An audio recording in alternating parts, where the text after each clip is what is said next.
Hello जिंदगी, मैं हूं प्रीति सिंह। जीवन एक संघर्ष है और जब तक हम जीवित हैं तब तक हमें अपने सपनों को साकार करने के लिए हर पल किसी ना किसी चीज के लिए संघर्ष करना पड़ता है। संघर्ष के बगैर जीवन में कभी भी सफलता नहीं मिलती। जीवन में तमाम तरह की बाधाओं और चुनौतियों के बाद भी परिस्थितियों से जूझते जाना ही संघर्ष कहलाता है। दरअसल ये संघर्ष ही है जो हमें अपने लक्ष्य की ओर अग्रसर और उसे पाने के लिए प्रेरित करता है। और किसी भी संघर्ष का सामना करने के लिए अपने आप को सेहतमंद रखना सबसे ज्यादा जरूरी है। इसलिए योग को बनाएं अपना साथी। और आज हम बात करेंगे खड़े होकर किए जाने वाले आसनों की दूसरी कड़ी की।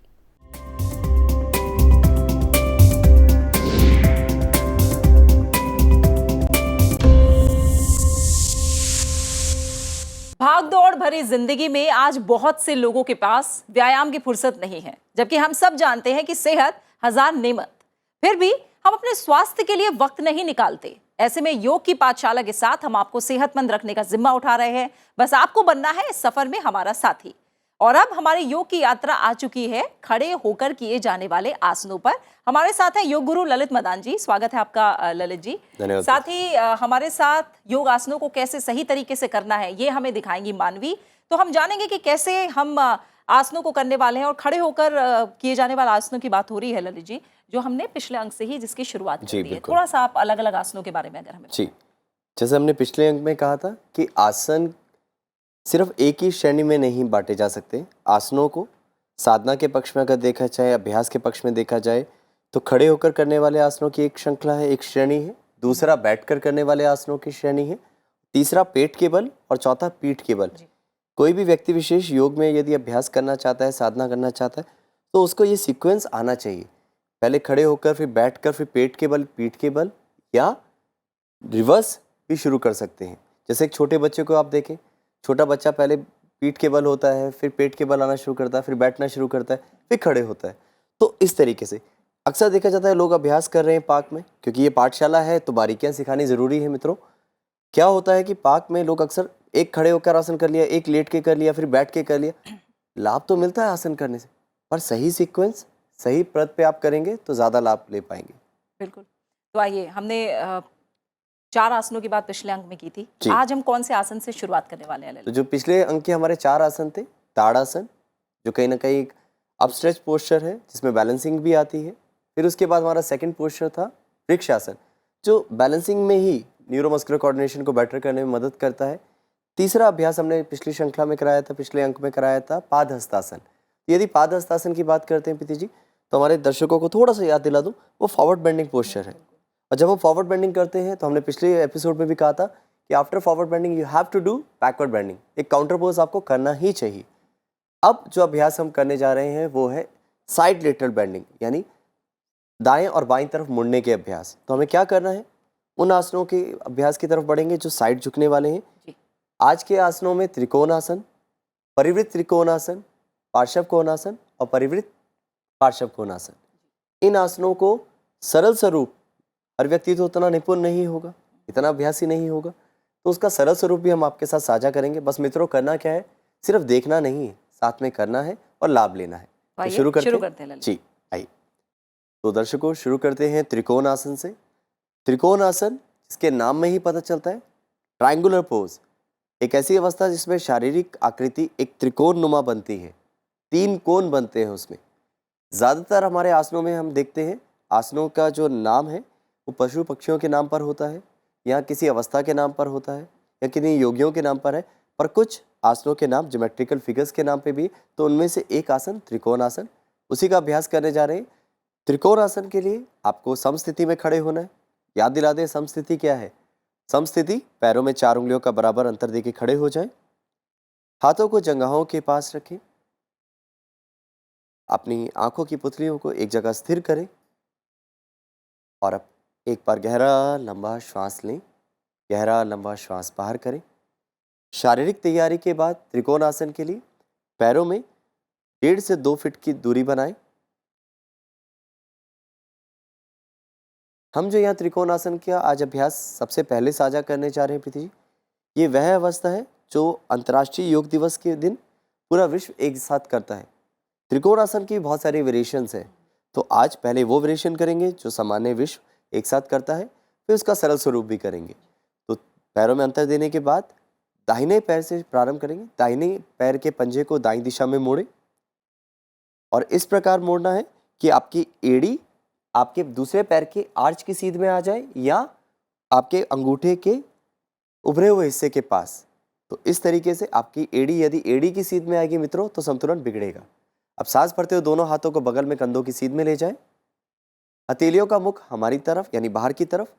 जी, श्वास छोड़ते हुए शरीर को दाईं तरफ झुकाते जाएं। याद रखिएगा जो पैर का पंजा आपने मोड़ रखा है उसी तरफ आप झुक रहे हैं। अब दाहिने हाथ को दाएं पैर के पंजे के पीछे ले जाने की कोशिश करें। यदि संभव है तो हाथ की उंगलियों को जमीन पर रखने का प्रयास करें। एक बार दिखा जाए मानवी जी, और झुककर। यस, वेरी गुड, जितना संभव हो। अब शरीर के भार को हल्का सा पीछे की ओर, गर्दन घुमाएं, पूर्ण रूप से हाथ को देखिए। हाँ, पूरे हाथ की उंगलियों को देखें। यह अवस्था त्रिकोण आसन की पूर्ण स्थिति है। आप देखेंगे पैरों के बीच में एक बनता हुआ त्रिकोण, आपके हाथों के बीच में बनता हुआ एक कोण, पैरों के बीच में बनता हुआ कोण और एक पूर्ण रूप से एक कोण। तो यह स्थिति कहीं ना कहीं त्रिकोण आसन कहलाती है। धीरे धीरे वापस आए। अब यही अभ्यास विपरीत दिशा से करना है, यानी अपोजिट साइड से काउंटर पोज। दाहिने पैर के पंजे को वापस लाएं, क्षण भर विश्राम करें, अनुभव करें जो अभ्यास किया उसका प्रभाव बगल वाले हिस्से पर, वेस्ट रीजन पर किस प्रकार की अनुभूति करा रहा है, श्वास की गति में क्या परिवर्तन आया है और आपके पैरों की मांसपेशियों में क्या बदलाव आया है। थकान हुई, भारीपन हुआ। मित्रों, अभ्यास करते वक्त सजग रहना ज़रूरी है, पर अभ्यास के प्रभाव के वक्त भी ज़रूर सजग रहिए।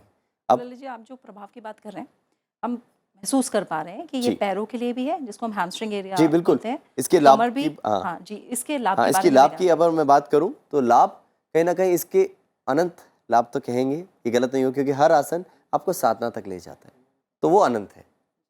अपने आप को जानने का कोई भी एक आसन आप चयन कर सकते हैं। ध्यानात्मक आसनों को ज़्यादा चयन किया जाता है अपने आप से जुड़ने के लिए, परंतु इस आसन में भी यदि अपने आप से आप अनुभव करते हैं तो आपकी जंघाओं की मांसपेशियां यानी आपकी थाई मसल, हैमस्ट्रिंग मसल्स, आपकी काफ मसल्स, आपकी ग्लूट मसल्स बहुत इसमें सक्रिय होती है, एक्टिव होती है। साथ ही साथ आपका हिप फैट, जो माताएं बहनें या जो बंधु हमारे हैं जिनका हिप फैट थोड़ा ज़्यादा है, उनकी हिप फैट को कम करने के लिए, वेस्ट फैट को कम करने में सहायता प्रदान करता है। परंतु अभ्यास रोज़ाना करना चाहिए। इसका मुख्य लाभ ये भी है, यदि आप देखें इसको विपरीत दिशा से करते हैं मित्रों, फिर आपको बताते हैं साथ में लाभ। बाएं पैर के पंजे को बाईं दिशा में मोड़े, दोनों हाथों कंधों की सीध में वापस लाइए, हथेलियों का मुख सामने की ओर, सांस छोड़ते हुए शरीर को बाईं तरफ खींचते हुए ले जाएं और बाएं हाथ की उंगलियों को बाएं पैर के पंजे के पीछे रखने की कोशिश करें। बहुत सुंदर। अब गर्दन घुमाएं, दाहिने हाथ की उंगलियों को देखें।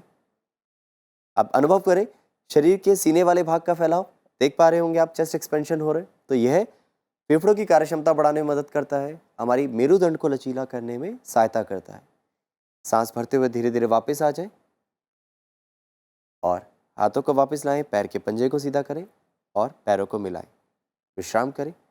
यह त्रिकोण आसन की वह अवस्था थी जो विश्व भर में अंतर्राष्ट्रीय योग दिवस के दिन करी जाती है, परंतु इसका सरल स्वरूप और हर आसन के लिए एक सावधानी ज़रूर ध्यान रखिएगा।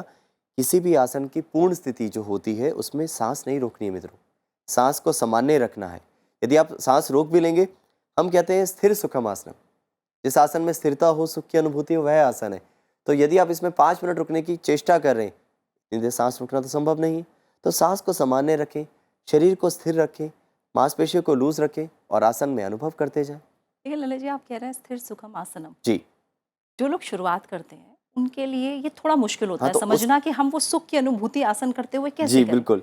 जबकि वो उनके लिए मुश्किल होता है। अब इसी को हम सरल करते। देखिए, ये प्रीति जी ने बहुत अच्छा प्रश्न पूछा कि सरल कैसे हो, सुख की अनुभूति कैसे हो। तो शुरुआत में आप सरल वेरिएशन, जो सरल स्वरूप है वो चुनिए। आप पूर्ण स्वरूप नहीं कर पाते हैं, सरल स्वरूप चुनिए। इसलिए हम हर आसनों का लगभग सरल स्वरूप भी साथ में कराते जा रहे हैं। जिनसे ना हो पाए सरल स्वरूप करें। और दूसरी इसीलिए चीज, कहीं ना कहीं ललित जी आपने शुरू में भी बताया था कि क्यों सूक्ष्म और स्थूल व्यायाम जरूरी है। बिल्कुल, वो बिल्कुल। इसीलिए कि हम धीरे धीरे हाँ, निपुण परिपक्वता की ओर बढ़ जी। पाए। और दूसरा, आपने आसनों में शुरुआत में कितनी देर रुकना है, 5 से 7 सांस का अनुभव करें और फिर आगे बढ़े। मैं नहीं कह रहा 2 मिनट 5 मिनट शुरुआत में ही रुकिए, ठीक है। आइए, तो त्रिकोण आसन के सरल स्वरूप के लिए पैरों में लगभग 1.5 से 2 फीट की दूरी बनाएं। जी, अब पंजों को अंदर की ओर रखिए, बराबर रखिएगा। सांस भरते हुए दोनों हाथों को कंधों की सीध में बगल में ले जाइए। इसमें हथेलियां नीचे की ओर रखेंगे मित्रों। सांस छोड़ते हुए शरीर के ऊपरी भाग को दाईं दिशा में झुका दीजिए। दाहिने हाथ की उंगलियां लगभग पिंडली के आसपास आ जाएंगे। अब बाएं हाथ के हथेली को हमारी तरफ पलटाएं, यानी बाहर की ओर पलटाएं और कान के ऊपर ले जाएं। बायां हाथ कान के ऊपर, गर्दन सामने रखें। प्रीति जी गर्दन को थोड़ा सा नीचे की तरफ गिराइए, हाथ को हमारी तरफ ले आइए, हाथ हमारी तरफ ले आए नीचे की तरफ। हाँ प्रभु, हथेली नीचे कर दीजिए, बस। यह अवस्था जैसे आपने पहले किया था वो भी एक अवस्था है, परंतु ये एक स्वरूप सरल जिसमें पूर्ण रूप से आप वेस्ट के आसपास का खिंचाव अनुभव कर पाएंगे। सांस भरते हुए वापस आ जाए और हाथों को कंधों की सीध में ले आए, विश्राम करें। अब यही अभ्यास विपरीत दिशा से कर जाए तो पैरों में लगभग 1.5 से 2 फीट की दूरी बनाएं। दोनों हाथों को सांस भरते हुए कंधों की सीध में ले जाएं, हथेलियों का मुख नीचे की ओर। सांस छोड़ते हुए शरीर को बाईं तरफ झुकाते जाएं। बाएं हाथ की उंगलियों को बाएं पिंडली के पास रखें। ऊपर से दाहिने हाथ को पलटाते हुए आप कान के पास ले जाएं। ये एक अवस्था त्रिकोणासन के सरल स्वरूप की है। जिनसे ये भी ना हो तो मानवी जी मैं चाहूँगा कि आप ऊपर वाला हाथ सीधा कर दें कंधे की सीध पे, हाँ, और हथेलियाँ बाहर की ओर। अच्छी, इस तरीके से भी मित्रों आप कर सकते हैं। आप धीरे धीरे सांस भरते हुए वापस आ जाएं, हाथ को साथ में वापस लाएं और दोनों हाथों को श्वास छोड़ते हुए नीचे लाइए। पैरों को नज़दीक करें, विश्राम करें। आपने अनुभव किया कि जब इस आसन की पूर्ण स्थिति थी तो फैलाव सीने का भी हो रहा था, तो फेफड़ों की कार्य क्षमता बढ़ती है। साथ ही साथ जब हम शरीर में पूर्ण रूप से बाईं तरफ झुक रहे हैं तो हमारे डाइजेशन सिस्टम, हमारे इंटरनल ऑर्गन्स की भी मसाज हो रही है। वो तभी होगा जब हम स्थिर हो रहे होंगे, और स्थिरता ही शारीरिक स्तर को और डीपली लेके जाती है। ये त्रिकोण आसन था। अब बढ़ते हैं अगले आसन की ओर, परिवृत्त त्रिकोण आसन। त्रिकोण आसन नाम में जरूर है, परंतु उससे मिलती जुलती अवस्था हो सकती है। पर जब शब्द जुड़ गया परिवृत्त, यानी मुड़ना, घूमना, रिवॉल्व, किस प्रकार करना है देखते हैं, आइए सीखते हैं।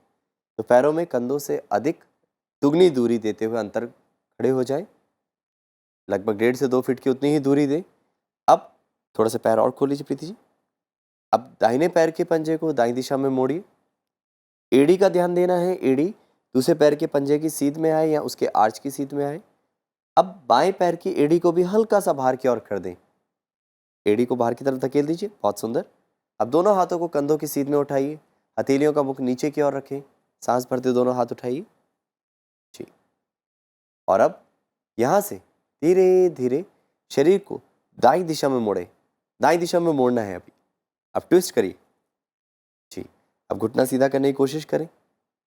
अब आगे झुक जाएं, फॉरवर्ड बेंडिंग, शरीर के ऊपरी भाग को झुकाएं, घुटना सीधा रखें, घुटना सीधा रखें। अब आगे झुकें। अब बाएं हाथ की उंगली को दाहिने पैर के पंजे के पास रखें जी। आप एंकल भी पकड़ सकते हैं, यस, ऐसे भी रख सकते हैं। आप यहाँ रखने की कोशिश करें और शरीर के दाहिने हाथ को ऊपर की ओर ले जाएं, शरीर को बाईं तरफ मोड़ें। तो आप देख पा रहे हैं मित्रों, परिवृत्त त्रिकोण आसन में शरीर पूर्ण रूप से ट्विस्ट हो रहा है, बैक बिल्कुल स्ट्रेच होने की कोशिश हो रही। मानवी जी को आप देख सकते हैं, प्रीति जी जिस तरीके से सुंदर तरीके से पहली बार में अडॉप्ट कर पा रहे हैं। जिनसे ना हो वो हल्का सा घुटना मोड़ सकते हैं। प्रीति जी हल्का सा घुटना मोड़ के दिखा दीजिए। इस तरीके से भी आप कर सकते हैं। सांस को सामान्य रखना है और धीरे धीरे वापस आना है। परिवृत्त त्रिकोणासन मेरुदंड को लचीला बनाता है, जंघाओं की मांसपेशियों में तो मजबूती लाता ही है, साथ ही साथ हमारे मेरुदंड को लचीला बनाता है, पाचन तंत्र को बहुत मजबूत करता है, पैरों की मांसपेशियों को स्ट्रेंथन करता है। अब यही अभ्यास बाईं दिशा से कर जाएं। So spread your legs once again, double the shoulder level और खोलिए। अब बाएं पैर के पंजे को बाईं दिशा की तरफ मोड़ दीजिए। आप पैर के पंजे को थोड़ा सा मैट से बाहर निकाल लीजिए जी।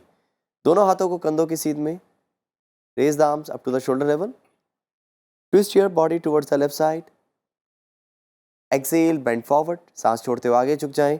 दाहिने पैर की एड़ी को भी हल्का सा बाहर करें। अब धीरे से जो पैर का पंजा आपने मोड़ रखा है मित्रों, उसके विपरीत हाथ को जमीन पर रखें और बाएं हाथ को कान की सीध में, कंधे की सीध में ले आए। बहुत सुंदर। मानवी जी थोड़ा सा हाथ और कान की तरफ लाएं, खींचे चेस्ट को, यस, वेरी गुड। अब जिनसे ये ना हो पाए, मानवी जी आप एंकल पकड़ के दिखा दीजिए, हाँ, पंजे पे हाथ रख के दिखा दीजिए। इस प्रकार से भी आप कर सकते हैं। बाएं हाथ को और वापस ले आए कान के पास, बहुत सुंदर। धीरे धीरे वापस आ जाएं और संतुलित होते हुए वापस आए। हाथों को वापस लाएं जिस प्रकार गए थे, पैरों को नज़दीक ले आए, विश्राम करें। बहुत सुंदर। तो अनुभव कर पा रहे होंगे त्रिकोण अवस्था और परिवृत्त त्रिकोण अवस्था में क्या अंतर है। त्रिकोण में हम साइड बेंडिंग कर रहे हैं, लेटरल बेंडिंग कर रहे हैं, बट यहाँ साइड लेटरल बेंडिंग के साथ साथ ट्विस्टिंग भी ट्विस्ट भी है, कर रहे हैं। फॉरवर्ड बेंडिंग भी है, बैलेंसिंग भी है। बहुत लाभकारी अभ्यास है। यानी ये फ्लेक्सिबिलिटी को भी धीरे धीरे अपने आप हम सिंपलर टू कॉम्प्लेक्स जो हमने पहले शुरू में कहा था वही श्रृंखला चल रही है। अब बढ़ते हैं अगले अभ्यास की ओर जिसका नाम है पार्श्व कोण आसन। यहाँ भी कोण शब्द से समझ आ पा रहा होगा कि ये भी कहीं ना कहीं एंगल बनेगा, साइड लेटरल होगी। पार्श्व का अर्थ हुआ साइड, जिसमें हम साइड एंगल की बात कर रहे हैं। तो पार्श्व कोण आसन तो किस प्रकार करना है? इसमें आपको पैरों को लगभग 2 से 3 फीट की दूरी पे खोलना है। हाँ, जिनको नहीं करना है सावधानी, जिनको स्लिप डिस्क संबंधित विकार है, जिनको बहुत ज़्यादा कहीं ना कहीं बैलेंस इशू है, कृपया इस अभ्यास को ना करें। त्रिकोण आसन का सरल स्वरूप करके आप अपना लाभ लीजिए। पैरों में लगभग 2 से 3 फीट की दूरी बनाएं और अच्छा खोलना इसमें पैर, मैट से बाहर कर दीजिए। चिंता मत करिए, पैर के पंजे की ग्रिप लेने का तरीका बता देते हैं, गिरेंगे नहीं। मित्रों, संतुलन बनाने का बहुत सरल तरीका है। आप पैर के अंगूठे को कभी उठने मत दीजिए। पैर की उंगलियों को चौड़ा करके रखिए। जितना आप पैर की उंगलियों को फैला के रखेंगे, आप अंगूठे को उठने नहीं देंगे, पैर के अंगूठे को, बिग टो को उठने नहीं देंगे, उतना आपका संतुलन बना रहेगा। अब सांस भरते हुए दोनों हाथों कंधों की सीध में ले जाएं। जी। अब दाहिने पैर के पंजे को दाईं दिशा में मोड़िए। Just twist, yes, turn, yes, and now bend your right knee. दाहिने पैर को मोड़े। जी। अब सांस छोड़ते हुए धीरे धीरे दाहिने हाथ को दाएं पैर के पंजे की तरफ झुकाना शुरू करें, मोड़ते जाएं। Very good. अब हाथ रखिए ज़मीन पर। हाँ, और बाएं हाथ को कान के पास ले जाएं। अब ऐसे भी कर सकते हैं, पीछे हाथ हमारी तरफ ले आइए आराम से, सहजता से। यहाँ सहज है तो यहीं रुकिए प्रभु। जी। सांस सामान्य रखें। यहाँ थोड़ा सरल स्वरूप भी प्रीति जी हमारी दिखाते हुए धीरे धीरे वापस आ जाएं। प्रभु जितना संभव हो, जितना आप सहज हो उतना ही करिएगा। जी। यही अभ्यास विपरीत दिशा से करेंगे, परंतु उससे पूर्व जल्दी किसी प्रकार की नहीं, उससे पूर्व अभ्यास का विश्राम, अभ्यास का अनुभव, जिसे हम कहते हैं रिलैक्सेशन और रिकवरी टाइम, और उसके बाद एक्सपीरियंस टाइम। आपने क्या अनुभव करा है आसन के वक्त, आसन का प्रभाव क्या अनुभव करा रहा है, वो ज़रूर अनुभव कीजिए। तैयार हैं दूसरी तरफ करने के लिए? तो पैरों में लगभग 2 से 3 फीट की दूरी बनाइए। बाएं पैर के पंजे को बाईं दिशा में मोड़ दीजिए। थोड़ा सा और खोल लीजिए जिससे सहज हो जाए। इसमें भी एड़ी, बाईं एड़ी दाहिने पैर के आर्च की सीध में आएगी, तो ध्यान देना है। अब धीरे धीरे दोनों हाथों कंधों की सीध में लेके आइए। बहुत सुंदर। अपने घुटने को मोड़ते हुए, बाएं घुटने को मोड़ते हुए बाईं तरफ झुकना शुरू करें। यस। अब धीरे धीरे बाएं तरफ शरीर के ऊपरी भाग को झुकाते जाएं। बहुत सुंदर। संभव ना हो हथेली रखना तो उंगली रख सकते हैं। अब हाथ को भी कान के पास ले जाएं। अपने पेट और सीने के बीच में दोस्ती मत होने दीजिए, गैप रखिए। आप अनुभव करेंगे आपके एंकल से लेके आपके रिस्ट तक एक इंक्लाइन अवस्था, ये स्थिति होनी चाहिए। आप मानवी जी का देख पा रहे होंगे, मानवी जी रिस्ट थोड़ी सी नीचे करेंगे बेटा। बहुत सुंदर। अब सांस भरते हुए धीरे धीरे वापस आ जाए, संतुलन बनाएं। जी प्रीति जी, आप भी वापस आ जाए। हम कहते हैं ना, आसन साधना का भी मुख्य किरदार निभाते हैं। तो यहाँ हमें दिख रहा है डेमोस्ट्रेटर हमारे मानवीय जी आसनों में जल्दी वापस आ पा रहे हैं। प्रीति जी लीन होते जा रहे हैं और लंबे समय तक रुक पा रहे हैं। आपने कहा था कि महसूस करें उसके लाभों बहुत को, अच्छी बात। वो भी जी। हम कोशिश कर रहे हैं। अब जिनसे ये ना हो पाए, थोड़ा कठिन है, तो सरल स्वरूप क्या है? तो आइए देखते हैं सरल स्वरूप की तरफ। अब पैरों में लगभग पुनः दूरी बनाएं 2 से 3 फीट की। थोड़ा सा और खोल लीजिए, बायां पैर भी बाहर कर दीजिए। जी। अब दाहिने पैर के पंजे को दाईं दिशा में मोड़िए, यानी turn your right foot towards the right side. Now raise your arms up to the shoulder level. Start bending your right knee. Now don't tilt your body too much towards the right side, only tilt slightly and place the right forearm on your thigh. अब दाहिने हाथ की forearm को यहाँ पर इस प्रकार रख लीजिए। देखिए मानवी जी किस प्रकार कर रही हैं। बहुत सुंदर। अब बाएं हाथ को अपने कान के पास ले जाइए, स्थिर हो जाए। हाँ, रोकिए यहाँ पर। आधी जाती श्वास का विपरीत भाग पर पड़ने वाला प्रभाव, मानवी जी घुटने को थोड़ा सा और खींचे। यस, रुकिए, स्थिर हो जाए और धीरे धीरे यहाँ पर वापस आ जाए। स्थिरता का जो स्तर है, स्थिरता का जो चरण है, वो सबका एक जैसा नहीं हो सकता है। मित्रों, शुरुआत में 5 से 7 सांस, धीरे धीरे 10 सांस, 15 सांस, बाद में लीन की अवस्था। आपका शरीर जितना अनुमति दे रहा है उसके हिसाब से आप रखिएगा। विपरीत दिशा से कर जाएं, पैरों में अंतर दें, बाएं पैर के पंजे को बाईं दिशा में मोड़ें, दोनों हाथों को कंधों की सीध में लाएं, श्वास छोड़ते हुए धीरे धीरे बाईं तरफ झुकते जाइए। अब बाएं हाथ की फोर आर्म को बाएं हाथ की कलाई से निचले भाग को घुटने के ऊपरी भाग जंघा पर रखिए, थाई पर रखिए और दाहिने हाथ को पूर्ण रूप से खींचें। Feel the stretch. सांस भरते हुए धीरे धीरे वापस आ जाएं और जिस प्रकार गए हैं उसी प्रकार वापस आके अभ्यास को अनुभव करें, विश्राम करें। तो ये था side lateral bending, trikonasana, parivrtta trikonasana, parshva konasana. समय सीमा अनुमति हमें कम दे रहा है, परंतु फटाफट से हम परिवृत्त पार्श्व कोण इस श्रृंखला को पूर्ण कर जाएं। तो आइए देखते हैं किस प्रकार करना है परिवृत्त पार्श्व कोणासन। तो पैरों में पुनः 2 से 3 फीट की दूरी बनाएं। अब दाहिने पैर के पंजे को पुनः दाईं दिशा में मोड़िए, दोनों हाथों को कंधों की सीध में वापस ले जाएं। अब धीरे धीरे दाएं घुटने को मोड़ते हुए दाईं तरफ, यस, चुके। अब शरीर को पूर्ण रूप से दाईं तरफ मोड़ दीजिए, ट्विस्ट योर बॉडी, जैसे परिवृत्त त्रिकोण आसन में किया था। नाउ स्टार्ट फॉरवर्ड बेंडिंग, आगे झुकना शुरू करें, आगे की तरफ लीन कर जाएं, जैसे माथा घुटने की तरफ ला रहे हैं। अब बाएं हाथ को दाहिने पंजे के पास जमीन पर रखें, place the foot palm near by your right foot and raise the right arm. थोड़ा सा थाई रीजन को और डाउन करें मानवी जी, यस। तो ये परिवृत्त पार्श्व कोण की अवस्था हुई। धीरे धीरे वापस आ जाएं, विश्राम करें। यही अभ्यास दूसरे पैर की तरफ से भी करेंगे, यानी दूसरी तरफ से भी। फॉरवर्ड एंड बैकवर्ड बेंडिंग एक दूसरे में अपने आप में निपुण है। फॉरवर्ड करते हैं तो बैकवर्ड बेंडिंग करते हैं, परंतु साइड लेटरल बेंडिंग में काउंटर क्या होगा, उसका दूसरी तरफ का। तो तैयार हो जाए। पैरों में अंतर आप दे चुके हैं। बाएं पैर के पंजे को बाईं दिशा में घुमाएं जी, दोनों हाथों को कंधों की सीध में ले जाएं, बाएं घुटने को मोड़िए सहजता के साथ और शरीर को बाईं तरफ मोड़ें। Bend your left knee and start bending forward. अब धीरे धीरे दाहिने हाथ को बाएं पैर के पंजे के विपरीत दिशा में, यानी छोटी उंगली के पास रखने की कोशिश करें। जिनसे ऐसे संभव ना हो तो एंकल भी पकड़ सकते हैं। बायां हाथ थोड़ा सा और ऊपर ले जाए मानवी जी, बहुत सुंदर। आप देख पा रहे हैं प्रीति जी ने उसका सरल स्वरूप भी करा है वहाँ पर जी। आप इस प्रकार भी रख सकते हैं या मानवी जी जिस प्रकार कर रहे हैं। अब धीरे धीरे वापस आ जाए और शुरुआती स्तर में आ जाएं। पहले जिस प्रकार गए हैं उस प्रकार स्टेप बाय स्टेप वापस आएं और पैरों को नज़दीक लाएं, हाथों को वापस ले आएं।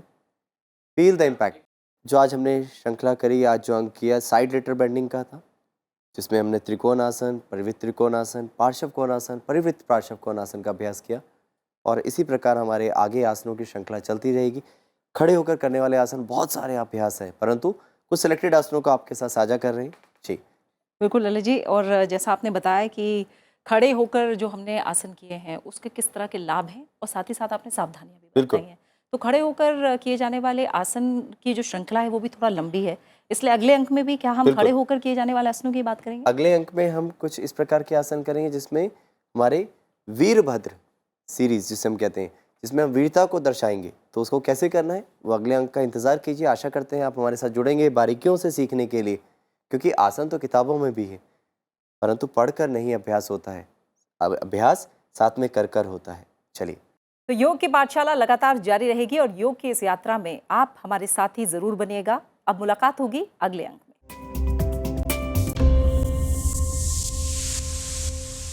अगर कोई नकारात्मक विचार या परेशानी बहुत लंबे वक्त तक बनी रहे और उससे हमारी रोजमर्रा की जिंदगी पर असर पड़ने लगे तो ये वाकई खतरनाक है।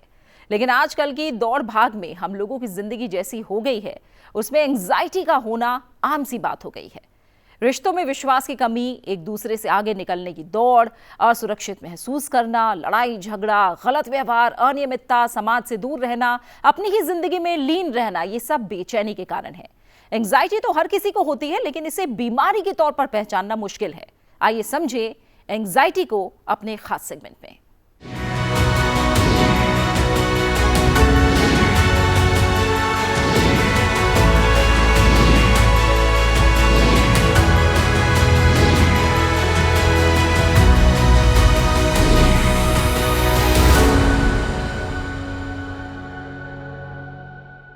आप अपने शरीर का तो बहुत ध्यान रखते हैं, लेकिन क्या कभी मन की सेहत के बारे में आपने सोचा है? क्योंकि मन के स्वास्थ्य का जो असर है वो आपके शरीर पर सीधा पड़ता है। इसलिए आपके मन की सेहत को संवारने के लिए हमारा ये कार्यक्रम है माइंड एंड हेल्थ। आज की बिजी लाइफस्टाइल में मन से जुड़ी कई समस्याएं आम हो गई हैं, जिनमें से एक बहुत ही कॉमन प्रॉब्लम है एंजाइटी डिसऑर्डर, जिस पे आज हम बात करेंगे। नमस्कार, स्वागत है आपका। मैं हूं आपके साथ अमृता चौरसिया।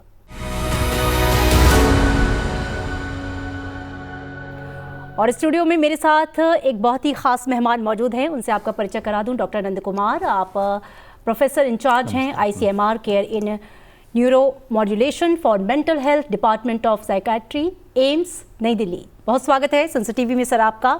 एंजाइटी में कई बार पैनिक अटैक्स भी आते हैं, अगर वैसी सिचुएशन कब हो जाती है और अगर हो तो क्या करना चाहिए उसे लेकर पेशेंट को? जी, एंजाइटी में पैनिक अटैक बिल्कुल उसका एंजाइटी का एक्सट्रीम है। जैसे मान लीजिए पहले मैं अलर्ट हुआ किसी खतरे को समझ के, उसके बाद मैं काफ़ी एंग्सियस हो गया, फिर एंजाइटी बहुत बढ़ गई, फिर एंजाइटी इतनी बढ़ गई कि पल्पिटेशन बहुत अधिक बढ़ गया और इतना बढ़ गया कि ऑक्सीजन नहीं मिल रहा है, सांस लेने में दिक्कत हो रही है, ऐसा मुझे लग रहा है कि अब मेरी जान निकल जाएगी।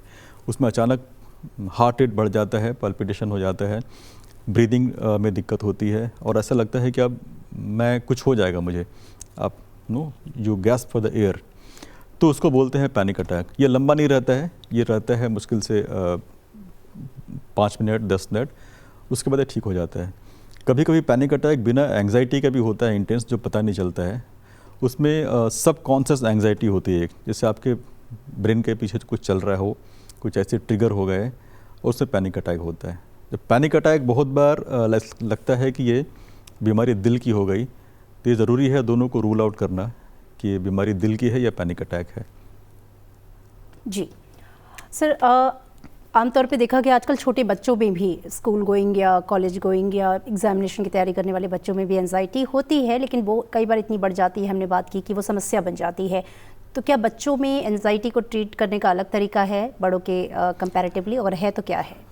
तरीका थोड़ा अलग है। बच्चों को हम आमतौर पे हम ये बोलते हैं कि आप एक्टिविटी में इन्वॉल्व हो। जैसे मान लीजिए बच्चों को हम खेलने भेजते हैं, अगर वो प्लेफुली कहीं इन्वॉल्व होते हैं, एंगेज होते हैं, तो उनकी एंग्जाइटी कम होती है।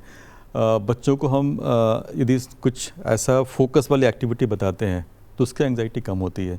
जैसे आप देखेंगे अगर बच्चा कोई बिल्कुल खेलता नहीं है और उसका बड़ा स्ट्रक्चर रूटीन है, स्ट्रक्चर रूटीन का मतलब होता है स्कूल जाना, ट्यूशन जाना, खेलने जाना, फिर तुरंत घर आ जाना, फिर बस ये करना, तो जहाँ वो रूटीन थोड़ा सा डिस्टर्ब होता है तो वहाँ परेशानी होती है, एंग्जाइटी बढ़ जाती है। तो जितना तक हो सके कभी कभी थोड़ा सा अनस्ट्रक्चर्ड चीज़ें भी करनी चाहिए, और जो कि सेफ़ हो, ऐसा नहीं कि अनसेफ हो, उससे भी एंग्जाइटी कम होती है। मतलब आप चैलेंज करती हैं अपने ब्रेन को अनस्ट्रक्चर्ड काम से, तो उससे भी थोड़ा मॉड्यूलेशन होता है ब्रेन का सिस्टम का, एंग्जाइटी कुछ कम होती है। जी सर, स्ट्रेस, एंजाइटी और डिप्रेशन, क्या ये तीनों अलग अलग चीज़ें हैं या तीनों एक दूसरे से जुड़ी हैं कि पहले स्ट्रेस फिर एंजाइटी और फिर एक बार में क्या ये डिप्रेशन में भी बदल सकता है? तीनों का गहरा संबंध है। जैसे स्ट्रेस हम लोग बोलते हैं, स्ट्रेस जैसे हम लोग अभी बात कर रहे थे, जैसे एंग्जाइटी एक फिनोमेना नॉर्मल है, स्ट्रेस भी नॉर्मल है। स्ट्रेस का मतलब होता है कि कुछ भी ऐसा स्टिमुलस जो आप पे आता है, आपके नर्वस सिस्टम पे, आपके सेंसरी सिस्टम पे, और आप उसको अडेप्ट करती हैं, तो हल्का स्ट्रेस बहुत नेचुरल है। जैसे आप खाना भी खाती हैं तो गट को स्ट्रेस होता है, अगर ओवर ईटिंग कर लेंगे स्ट्रेस बहुत अधिक बढ़ जाएगा तो गट खराब हो जाएगा। तो stress is also normal. Stress को भी हम लोगों ने बहुत डिफेम कर दिया है, स्ट्रेस मत लो, स्ट्रेस मत लो, बट स्ट्रेस नेचुरल है। आप देखिए कोई भी बड़ा काम आप करती हैं तो आपको लेना पड़ता है स्ट्रेस, बट वो बीमारी नहीं है। इसी तरह एंग्जाइटी, अगर स्ट्रेस बहुत लंबा रह रहा है या स्ट्रेस अनएक्सपेक्टेड है और आप उसको, आपका ब्रेन मैनेज नहीं कर पा रहा है, तो एंग्जाइटी होती है। अगर ये दोनों अनरिजॉल्व हो, स्ट्रेस एंग्जाइटी कुछ लंबे समय तक चलते हो, तो उससे फिर डिप्रेशन हो जाता है और उसके लक्षण अलग होते हैं। जी, तो कैसे समझेंगे कि ये डिप्रेशन के लक्षण हैं या सिर्फ हमें एंजाइटी है? एंग्जाइटी में आप घबराहट होती है, दिल में धड़कन बढ़ जाती है, थका थका लग सकता है, सर में थोड़ा दर्द होता है, थोड़ा बैक पेन होता है, शोल्डर पेन होता है, नेगेटिव थॉट्स आते हैं कि मुझे कुछ हो नहीं जाए। डिप्रेशन में थकावट अधिक होती है, डिप्रेशन में इसका उल्टा होता है। एंग्जाइटी में लगता है कि मुझे कुछ हो नहीं जाए, डिप्रेशन में लगता है कि मुझे कुछ हो जाए तो मैं ठीक हूँ, अच्छा है, मैं कुछ हो जाए तो मैं नहीं रहूँ तो ठीक है। तो डिप्रेशन का जो मेन सिम्टम है, हम लोग बोलते हैं उदासी। उदासी मतलब मूड लो होता है, थकावट लगती है, कुछ करने का मन नहीं करता है, आपके पास सब कुछ है फिर भी नेगेटिव थॉट लगते हैं, लगता है कि बिल्कुल लाइफ बेकार सा है, आगे क्या करना है। जो चीज़ें पहले आपको अच्छी लगती थी वो अच्छी नहीं लगती है, या तो नींद बहुत आती है या नींद नहीं आती है, किसी से बात करने का मन नहीं करता है, मतलब एक उदासी हर जगह। और ये यदि रहता है लगातार 2-3 हफ्ते तक, 2 हफ्ते से ऊपर, तो हम लोग मान के चलते हैं कि ये उदासी है, डिप्रेशन है। इसी तरह जब एंग्जाइटी बहुत लंबा रहे तो डिप्रेशन हो जाता है, सिट्स इन हो जाता है। डॉक्टर नंद कुमार, आप हमारे स्टूडियो में आए और इतनी अहम जानकारी हमारे दर्शकों के साथ साझा की, बहुत शुक्रिया। तो शरीर और मन का बेहद ही महत्वपूर्ण संबंध है, इसलिए माइंड एंड हेल्थ ये प्रोग्राम आपके लिए है। अगले एपिसोड में एक नए मानसिक रोग से जुड़े विषय पर चर्चा होगी। तब तक के लिए अपना ख्याल रखिए। नमस्कार।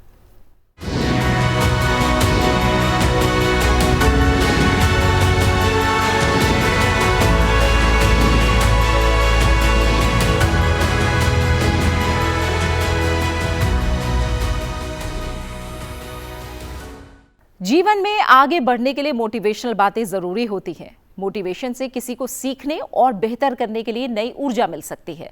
इसलिए आइए कुछ मोटिवेशन और उत्साह से भरी बातें की जाए। आजकल छोटे बच्चों से लेकर बुजुर्गों तक की नाक पर गुस्सा बैठा रहता है, जो ठीक नहीं है। आज क्रोध और चिंता से दूरी कैसे बनाकर रखी जाए, इसकी सीख दे रही हैं हमारे मोटिवेशनल गुरु। आजकल के टाइम में सभी लोग स्ट्रेस में बहुत ज़्यादा रहते हैं, तो तनाव को कैसे स्ट्रेस मैनेजमेंट कैसे किया जाए। ख़ास करके हमारे युवा जो हैं अपने करियर को लेकर के बहुत ज़्यादा तनाव में रहते हैं, तो वो उसके लिए क्या सीख देंगे आप? देखिए, मुझे लगता है ये जो वर्ड है ना, स्ट्रेस मैनेजमेंट, ये शब्द ही गलत है। एंगर मैनेजमेंट, ये शब्द ही गलत है। क्यों? क्योंकि मैनेज उन चीज़ों को हम करते हैं जो हमारी लाइफ में वैल्यूबल होती हैं, जिनकी कोई कीमत होती है। एंगर की हमारी लाइफ में कोई कीमत नहीं, स्ट्रेस को क्यों मैनेज करें? अगर फिर भी हमें लगता है कि हमारी लाइफ में बहुत सारा स्ट्रेस है, बहुत सारी चिंताएं हैं, मैं आध्यात्मिक प्रवक्ता हूँ, तो मैं एक लाइन सबसे अच्छी बात कहूँगी कि हमारे साथ हैं रघुनाथ, हमें किस बात की चिंता, चरण में रख दिया जब माँ, तो किस बात की चिंता।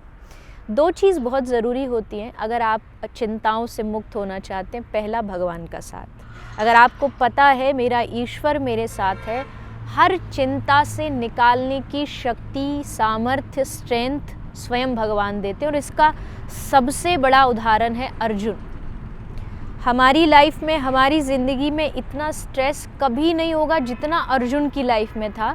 सामने युद्ध करने के लिए खड़े हैं, और कौन खड़े? सब अपने वाले खड़े हैं, मतलब गुरु खड़ा है, पितामह भीष्म खड़े हैं, और उनसे लड़कर के जीत हासिल करनी है। और उस समय वहाँ श्री कृष्ण ने खड़े होकर के अर्जुन को भगवत गीता का वो पाठ पढ़ाया, और उसमें यही सिखाया कि चिंताओं से मुक्त होने के लिए अर्जुन मुझ पे भरोसा कर, मुझको समर्पित हो जा। आज के टाइम में ज़्यादा स्ट्रेस में वो लोग रहते हैं जो भगवान को समर्पित नहीं है। बिल्कुल ठीक कहा आपने कि समर्पण की हम बात करें अगर, कि यदि धर्म और भगवान के प्रति समर्पण आ जाए तो इंसान फिर चिंता मुक्त। जैसे एक बालक को जब उछाला जाता है तो उसे तो पता नहीं कि वो गिरेगा कि नहीं। उस समर्पण की जो कमी है वो कहाँ कमी है? क्या हमारे धर्म को लोग समझ नहीं पाए, या अभी हम उनको समझाने के लिए, जैसे आप जैसे मोटिवेशनल स्पीकर सामने आए हैं, तो धर्म को लेकर के जो मिथ फैले हुए हैं कि नहीं साइंस अलग है, धर्म अलग है, तो वो एक भ्रम जो लोगों में रहता है उसको दूर करिए ज़रा। समझाने वाले की कमी है। मुझे जहाँ तक लगता है कि धर्म को समझने के लिए लोग बहुत ज़्यादा जिज्ञासु हैं, मतलब बहुत लोग को, और ख़ासकर युवा को बहुत जानने की इच्छा है कि मैं अपने धर्म को जानूं। लेकिन पहली बात, वो जानना चाहते हैं बहुत ही ऑथेंटिसिटी के साथ, उसमें कहीं भी कोई मेल मिलाप मिलावट नहीं होना चाहिए, उसमें कहीं अंधविश्वास नहीं होना चाहिए, उसमें कोई बाहर का ड्रामा नहीं होना चाहिए। उनको चाहिए कि कोई मुझे बताए कि आखिर हमारा जो धर्म है वो हमारी जीवन में, हमारी लाइफ में कितना रोल अदा करता है। और अगर मैं एक स्टूडेंट हूँ, अगर मैं एक वर्किंग व्यक्ति हूँ, तो मेरे लिए धर्म कहाँ मदद करेगा, मेरे लिए वहाँ पर धर्म कहाँ हेल्पफुल होगा। और अगर कोई उनको सही तरीके से समझाता है, आज आप देखो कंपेयर टू पास्ट जो हमारा टाइम रहा है, आज युवा तीर्थों में भी जा रहे हैं, संतों को भी सुन रहे हैं, वृंदावन आ रहे हैं, तो इसका मतलब है कि उनको जानने की बहुत इच्छा है। और वो जानना भी कैसे चाहते हैं कि धर्म और विज्ञान, जैसा आपने कहा कि धर्म और विज्ञान आपस में कितने एक दूसरे के सपोर्ट में हैं। और मुझे लगता है धर्म और विज्ञान एक सिक्के के दो पहलू हैं। और जिन बातों को आज विज्ञान बता रहा है, साइंस बता रहा है, हमारा धर्म उसे सदियों से कहता है। जैसे न्यूटन ने कहा every action there is equal and opposite reaction, लेकिन इस बात को श्री कृष्ण पहले ही कह चुके हैं, कर्मण्येवाधिकारस्ते मा फलेषु कदाचन, जो करोगे वो घूम के तुम्हारे पास वापस लौटेगा, ये कर्म का सिद्धांत है। साथ ही साथ अगर बात करें हम, ये जो दुनिया बनी, सृष्टि बनी, तो हमें सिखाया जाता है कि ये दुनिया गॉड ने बनाई, 3 गुणों से, इलेक्ट्रॉन, न्यूट्रॉन, प्रोटॉन, उनसे बनी। हमारा धर्म भी कहता है सतोगुण, रजोगुण, तमोगुण से बनी। तो शब्द अलग हैं, लेकिन भाव जो है वो कहीं ना कहीं धर्म का ही है। जो धर्म से जुड़ा हुआ व्यक्ति है वो जानता है कि विज्ञान जब सबसे ऊंचे शिखर पर पहुंचेगा तो देखेगा धर्म वहाँ पहले से बैठा हुआ मुस्कुरा रहा है। तो ये बात जब आज के बच्चों को समझाई जाएगी तो मुझे लगता है वो मानते भी हैं और उस चीज़ को फॉलो भी करते हैं। इसी के साथ आज हेलो इंडिया में फिलहाल इतना ही। अगले अंक में होगी आपसे फिर मुलाकात। अपना अच्छे से रखिए ख्याल और मुझे दीजिए इजाजत। नमस्कार।